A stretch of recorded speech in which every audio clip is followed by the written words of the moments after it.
Ce qui est la chance qu'on a près de toi, c'est que vous avez fait aussi la France, mais vous êtes parti 8 ans au Japon, vous êtes venu 28 ans aux États-Unis et vous êtes retourné en France.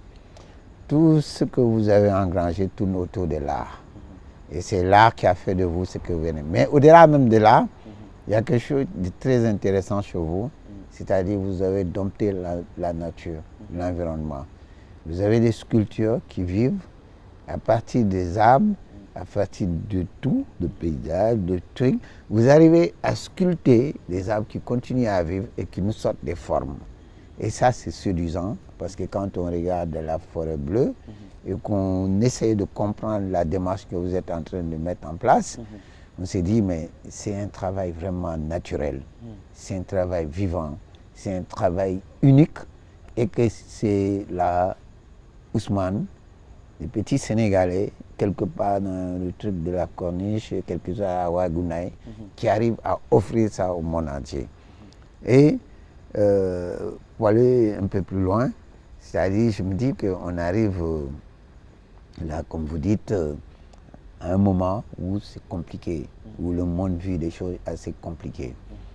Mais est-ce que alors nous tout de suite comprendre que tout doit venir de l'Occident? Il doit nous indiquer comment vivre le cadre de vie, comment faire des choses, ou c'est nous maintenant qui allons dire, écoute, on prend notre devenir en main. Et effectivement, le Bakou, c'est ça. Le Bakou annonce une nouvelle façon de penser. On a des règles établies depuis longtemps, parce qu'on a quand même de l'expérience dans tout. De l'expérience dans l'art d'habiter, l'expérience dans l'art d'éduquer et tout ça là. Mais en chemin, on a abandonné beaucoup de choses, parce qu'on s'est calqué sur des choses venues d'ailleurs. Et c'est pour ça que le Bakou dit, non, on va maintenant se reposer et revisiter. Mais au-delà, il y avait beaucoup de gens qui écrivaient, des poètes, des écrivains, des ingénieurs, tout ça qui faisaient du Bakou, sans savoir qu'ils ont fait le Bakou. Parce que le Bakou, c'est pas que, oui, je fais du Bakou parce que je suis un lutteur, je fais des trucs. Ça n'a rien à voir. Non.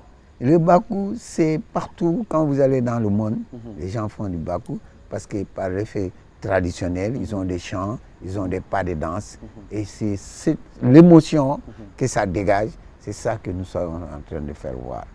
Donc aujourd'hui, on arrive à intellectualiser ce mot, et que tout le monde l'utilise, que ce soit les politiques autour, mais ce n'est pas une affaire seulement de combattants ou de trucs comme ça, c'est une affaire de montrer sa culture et l'identité. Aïda? Voilà, merci Malik. Je voudrais, vous savez, Malik l'a décrit, mais je vais aller de manière un peu plus approfondie. C'est-à-dire, je dis le Bakou, c'est un mouvement. Et on a l'envol, et il faut le dire, il faut le reconnaître, Malik a lancé ce mouvement-là. Il l'a lancé, et on dit Bakou parce qu'on est à l'aise pour parler de cela. On est à l'aise pour établir, pour parler de ça, pour lui donner un contenu et pour lui permettre son envol, et que le mouvement suive son chemin.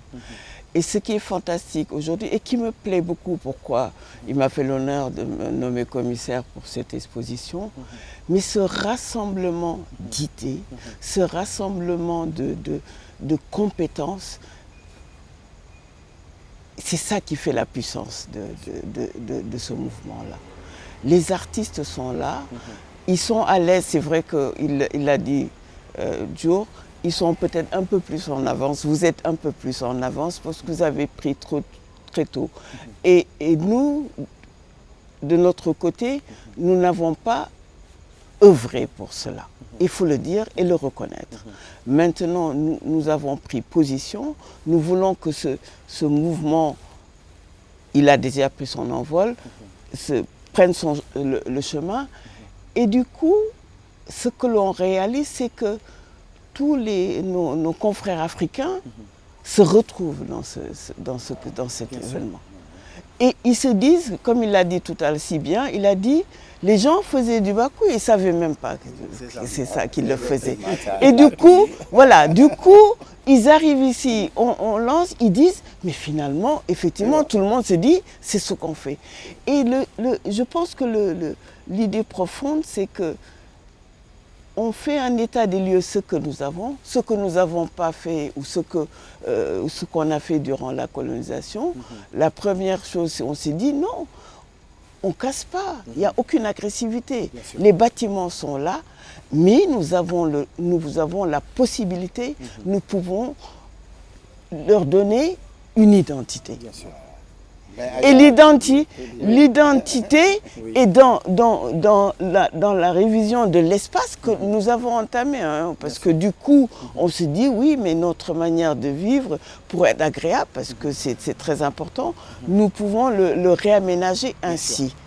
Et nous pouvons le réaménager ainsi. Nous pouvons revoir aussi qu'est-ce que notre ville va être, quelle façade de la ville va être. Et c'est ça qui fait le génie de ce mouvement-là.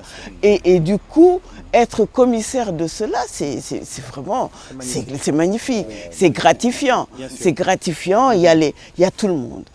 On retrouve Aïcha John qui fait des meubles depuis je ne sais même pas, depuis longtemps, et fabriqués chez nous, qui aujourd'hui, elle les amène pour, elle nous l'a dit, elle ne sera pas là parce que elle a amené son mobilier, elle va le présenter à ceux qui détiennent je sais pas, les héritiers ou qui détiennent le mobilier de France. Et c'est ça. C'est ça le bakou. C'est ça le bakou.